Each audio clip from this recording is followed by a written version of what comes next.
The code on your screen is not a homework assignment. It is the beginning of something they cannot teach you. You are 20 years old, studying computer science at a state school in the Midwest, and you have never shipped a product that anyone has paid for. That is exactly where it starts. Level 1, the student. The degree is 4 years, sometimes 3 if you test out of the right courses, computer science or electrical engineering or mathematics, and the school name matters less than you have been told, but more than you want to believe. Your GPA runs 3.6 to 3.9. You do 2 internships. The first one is at a company you found on a job board. The second one is at a company that found you. That distinction will repeat itself for the rest of your career. You build things in the evenings that nobody asked you to build. A browser extension, a flight price monitor, a small tool that 300 people download and 7 people email you about. You don't monetize it. You're thinking about why the API rate limit breaks under concurrent load and how to fix it before morning. Your internship at the second company pays $8,500 a month. You run the number twice. You live in a corporate apartment with 2 other interns from schools you recognize. You ship a feature that 3 million users will interact with, and you will never know which ones.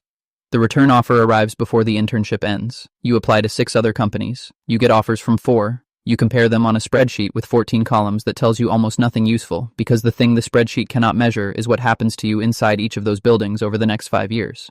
You pick the one where the intern you respected most is returning full-time. That is the entire decision. Level 2, the junior engineer. You are 22. Total compensation is $28,000. Base $165,000. Stock $9,000 vesting over 4 years. Signing bonus $25,000.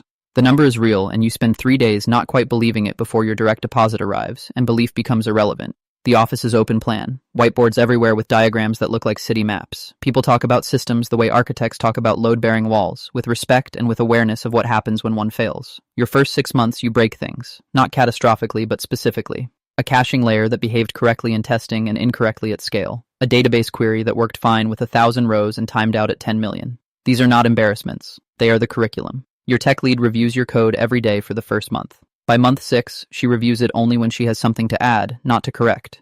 You are assigned to a team that owns the payments infrastructure for a product used by 80 million people. You do not choose this assignment. Nobody asks what you want yet. What you want is irrelevant until you have demonstrated that what you want aligns with what the system needs. You spend 14 months reading code that other people wrote, not because someone told you to, but because the code is the documentation, and the documentation is always 6 months behind the code. You find a bug in a service that has been running in production for 4 years. It affects a small percentage of transactions under a specific set of time zone conditions. You write the fix in 11 lines. You write the test suite in 200. Your manager mentions it in a team meeting. That is the first time your name and the word careful have appeared in the same sentence said by someone else. Level 3, the mid-level engineer. You are 25. Total compensation this year is $42,000. The stock has appreciated. You have stopped calculating it every morning. You own a service now. Not a feature, not a ticket, a service. 43 other services depend on it.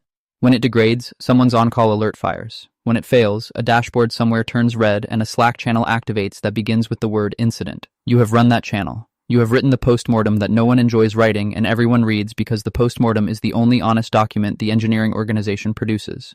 The central tension at this level is scope. You are good enough now to see problems that are larger than your current mandate to solve. The authentication system has a design flaw that will matter in 3 years when the user base doubles. You know this. Your manager knows this. The roadmap does not reflect it because the roadmap is built around what the business needs in the next 2 quarters, and what the business needs in 3 years is a different team's problem until suddenly it isn't. You write a design document anyway. 12 pages, 14 comments, 2 approvals. It sits in a wiki that will be migrated to a different wiki system before anyone acts on it. You are not frustrated. You are learning that the technical problem is never the hardest problem. You begin your first side project in 18 months. A small API service that solves a workflow problem you have at work but cannot prioritize on the official roadmap. You build it on weekends. It works. You show 3 friends at other companies. 2 of them start using it. One asks if there's a way to pay for a premium version. You say you'll think about it. You go back to work. Level 4, the senior engineer. You are 28. Total compensation this year is $62,000. You sit in rooms now where architectural decisions are made that will determine what 20 engineers build for the next 2 years. You are not the loudest voice in those rooms. You are often the last one to speak. What you say when you speak tends to end the discussion, not because you are the most senior person present, but because you have developed the habit of waiting until you have something that changes the shape of the conversation, rather than adding to its length. The NDA you signed when you joined has an intellectual property clause you reread last year. Everything you build on company hardware, using company resources, during company time, belongs to the company. The side project you built on your personal laptop on weekends lives in a gray area that 3 lawyers would interpret 3 different ways. You know this. The side project now has 400 users, and 2 of them have emailed asking about an enterprise plan. You still haven't charged anyone. A recruiter contacts you for a staff position at a company 2/3 the size with a mandate to rebuild their core infrastructure from scratch. Final say on technical direction. You don't respond for 2 weeks. When you do, you schedule a call. The call goes well. You decline the offer. You are not ready.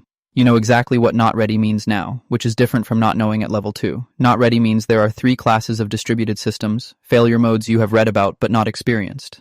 You need to experience them before you are in a position where your experience is the organization's primary reference point. You give yourself 18 months. You get the experience in 11. Level 5, the founder. You are 30. The side project has 1,200 users, and one of them works at a venture capital firm and emailed you 8 months ago asking if you'd ever thought about turning it into a company. You said you'd think about it. On a Sunday in March, you open a new document and spend 4 hours writing down every reason it won't work. You find 7 good reasons. You spend the next 3 weeks finding answers to all 7. You find answers to 6.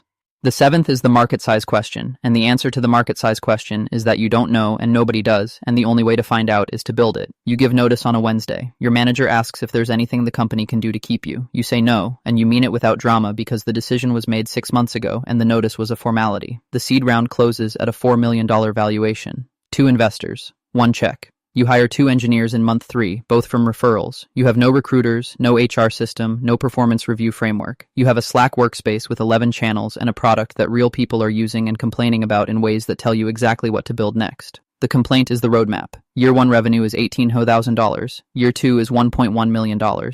Year 3, a Series A, $12 million at a $60 million valuation. You now run a company with 22 people, a real sales function, a customer success team, and a board that meets quarterly and asks questions you have to prepare for in ways that remind you of a technical interview, except the committee holds positions in your equity, and their patience has a structure and an expiration.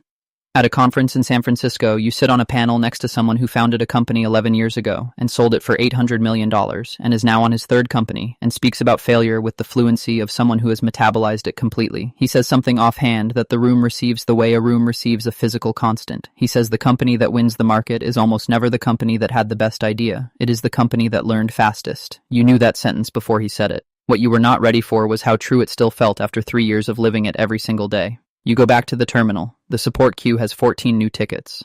The deployment pipeline has a flaky test that has been flaky for 6 weeks and keeps getting deprioritized. There is a customer meeting in 40 minutes with an account that could triple your ARR if you close it and could churn in 90 days if you don't. The machine you have built is real. The results are real. The work is real. And somewhere in a city you have never visited, someone who is 22 years old and has never shipped a product that anyone has paid for is building something at midnight that 300 people will download and 7 people will email them about. They are not thinking about the exit. They are thinking about the rate limit. That is exactly where it starts.